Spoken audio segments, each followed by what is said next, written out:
Coucou les amis, on va réaliser un beau gâteau, vous allez voir c'est simple. Donc là on s'attaque à la crème pâtissière, donc là dans le lait on met la vanille, on met le sucre, on mélange le cacao en poudre, donc c'est plutôt la maïzena que j'ai mis. Ouais, là je mets la maïzena, le cacao en poudre, et je viens mélanger tout ça dans le lait froid, le lait n'est pas chaud, comme ça tout se mélange bien comme il faut. On va garder le chocolat noir pour la fin, d'accord, on le met de côté pour l'instant, on rajoute les jaune d'œufs. On mélange bien comme il faut et ensuite on part directement sur le feu. L'idée c'est de faire bouillir donc le mélange pendant 30 secondes à 1 minute pour être sûr que la fécule soit cuite, d'accord. Donc avant de débarrasser votre crème pâtissière du feu, vous goûtez quand même pour être sûr que la crème est cuite.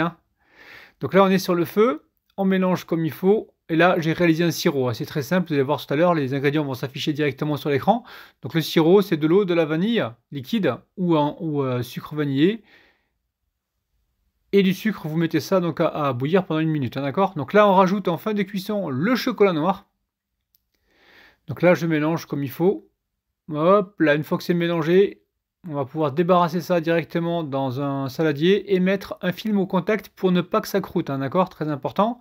Et on laisse donc refroidir sur le plan de travail de côté. Ici, j'avais une brioche. Alors, brioche, soit vous l'achetez dans le commerce, ou soit vous en avez une à la maison que vous allez pouvoir réutiliser. Donc là, l'idée, c'est quoi? C'est de tapisser le fond de moule en verre. Donc là, je vais couper des tranches, pas trop fines, pas trop épaisses. Ok, vous prenez le moule que vous avez évidemment à la maison. Et là, je vais épouser la forme du moule avec mes tranches de brioche, d'accord. On va bien fermer les cavités pour être sûr que voilà, il n'y a pas enfin, ça risque pas de s'échapper, mais bon, pour être sûr que tout soit bien, bien hermétique, d'accord. Voilà, le puzzle, voilà, on fait un puzzle là, les amis. Ok, donc là, le sirop, il est où le sirop là? Le sirop, il est là. J'ai fait bouillir donc de l'eau.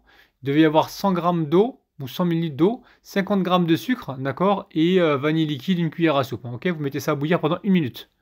Et vous obtenez donc un magnifique sirop à la vanille. Donc là, on imbibe bien comme il faut donc les brioches. Et ensuite, on va pouvoir y verser par-dessus. Par-dessus, on a versé la crème pâtissière au chocolat. Vous allez voir, on va mettre des pépites de chocolat à l'intérieur. Ça va cracouiller.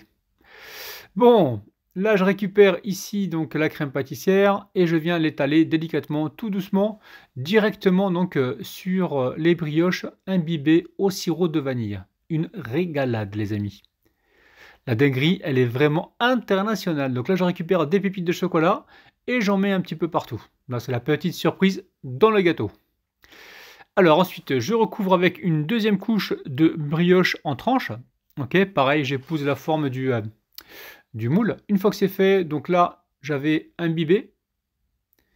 Rapidement, vous avez compris, on imbibe. Ok, et ensuite, on met toute la crème pâtissière à l'intérieur, le restant de la crème pâtissière au chocolat.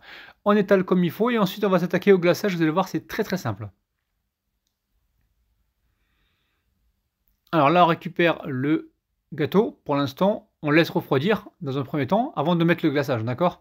Vous le mettez au frigo 30 minutes environ, ok. Ici, j'ai voilà, 120 g de chocolat noir, 100 ml de crème liquide et une cuillère à soupe de pâte à tartiner que j'ai mis au fond avec le chocolat, ok. Donc là, on va mettre d'abord la crème à chauffer, ok.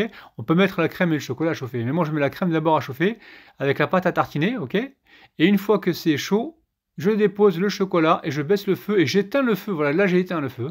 Pas besoin de... Voilà, vous laissez 1 minute comme ça et après vous mélangez, vous lissez l'ensemble. Surtout pas au fouet, sinon vous allez créer des bulles d'air. Vous mélangez donc à la spatule. Ok, ok, ok.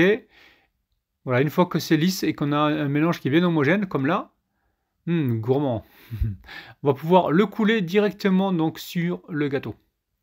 Alors ensuite, j'avais des copeaux de chocolat que j'avais râpés. Et j'en ai mis un petit peu sur le côté. Donc là, vous essuyez bien, vous nettoyez bien votre gâteau. On va le laisser, avant de le laisser refroidir, on va quand même y mettre du chocolat râpé. Donc là, j'avais une boîte avec du chocolat râpé. Hop là, préparez toujours une mise en place de copeaux de chocolat, ça bouge pas ça. Vous en mettez un petit peu sur le côté. Et là, on aurait pu le couper directement. Donc moi, je l'ai remis au frigo la veille pour le lendemain parce que j'avais pas le temps de m'en occuper. Et là, soit vous coupez des tranches. Moi, je vous conseillerais plutôt de couper les tranches, ou soit, voilà, vous y allez à la cuillère, comme ça, à l'arrache, et vous le mangez comme un gros gourmand. N'oubliez pas qu'on publie 2 vidéos par jour, je vous aime, bis, bye bye.